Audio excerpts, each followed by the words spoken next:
Last night, while you were asleep, your brain did something extraordinary. It generated an entirely fabricated world.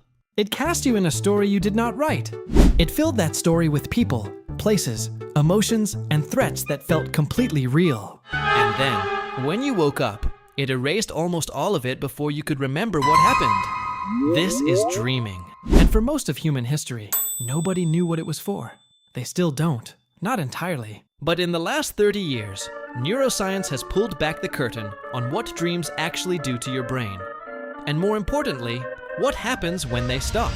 When modern life, stress, alcohol, sleep deprivation, and certain medications quietly rob you of the deepest, most dream-rich stages of sleep, the consequences are not minor. They reach into your emotional life, your memory, your creativity, your mental health, and your ability to process the things that hurt you most. You may think you dream less than other people. You may think you barely dream at all. Almost certainly you are wrong. The truth is you dream every single night.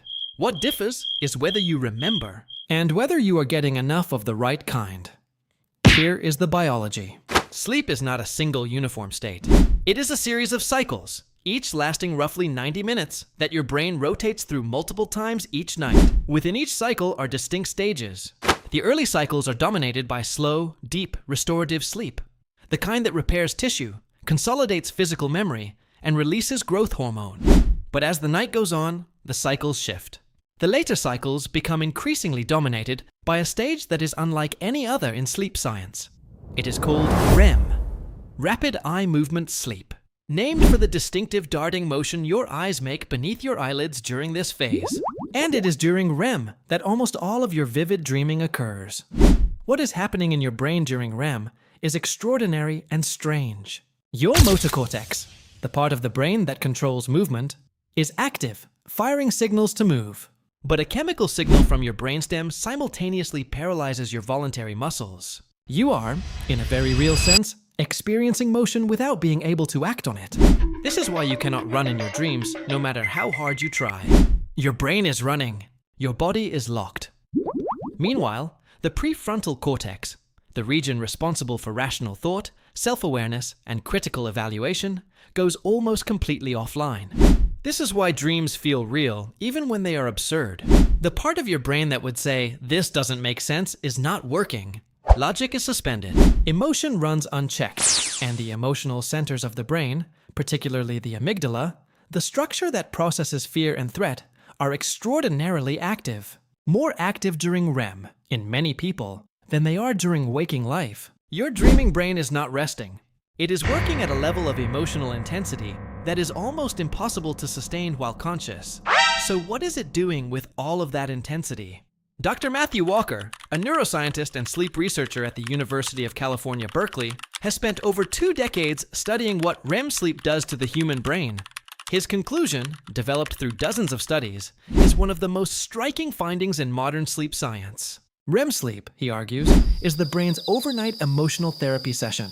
While you dream, your brain reprocesses the emotional experiences of your waking life. But it does so in a neurochemical environment that is uniquely stripped of the stress chemical noradrenaline. Your brain replays difficult memories, but without the chemical signature of fear and distress that accompanied the original experience.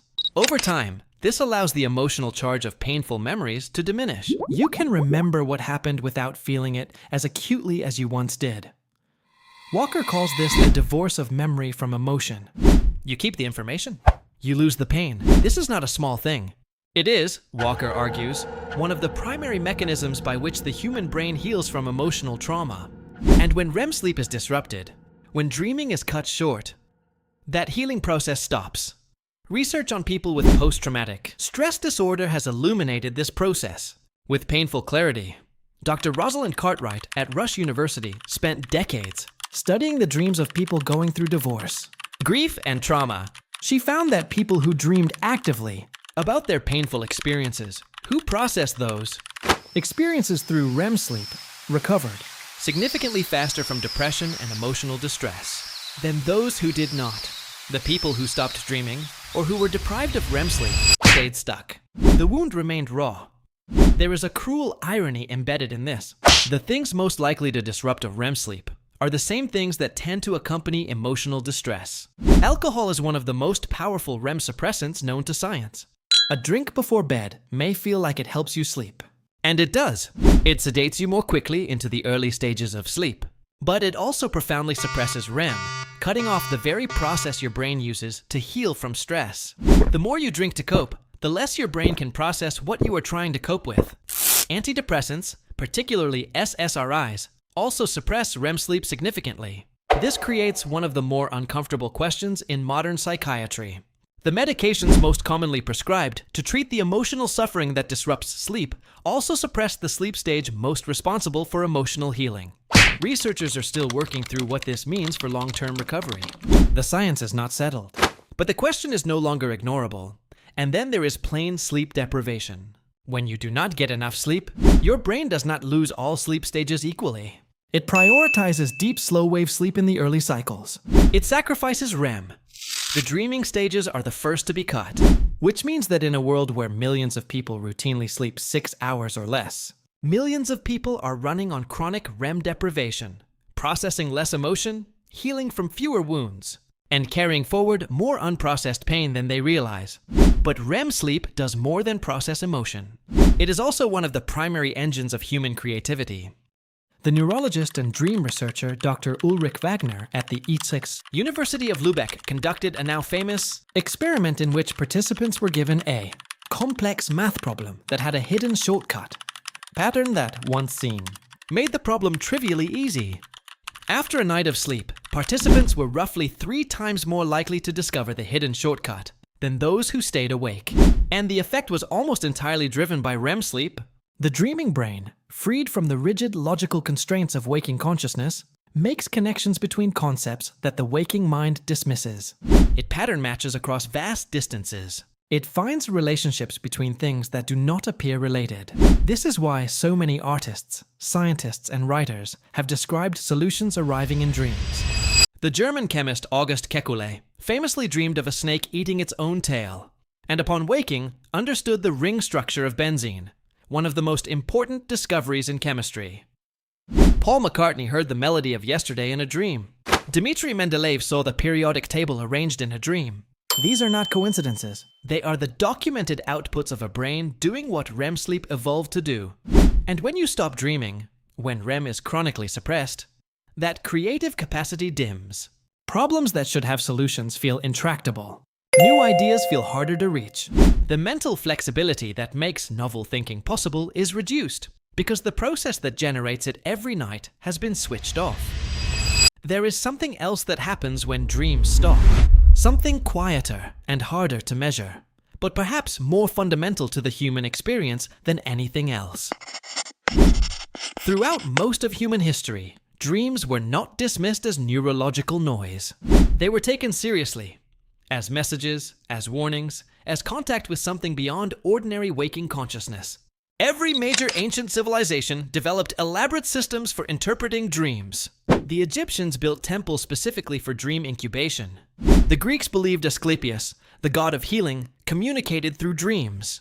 Indigenous cultures worldwide practiced dream rituals as central acts of spiritual and communal life. The oldest recorded dream in human history dates to approximately 2100 BCE, inscribed on a Sumerian tablet, a king dreaming of the god Ninhursag, guiding him to build a temple. This is not evidence that dreams are divine, but it is evidence of something profound. For most of human existence, people paid attention to their dreams. They remembered them.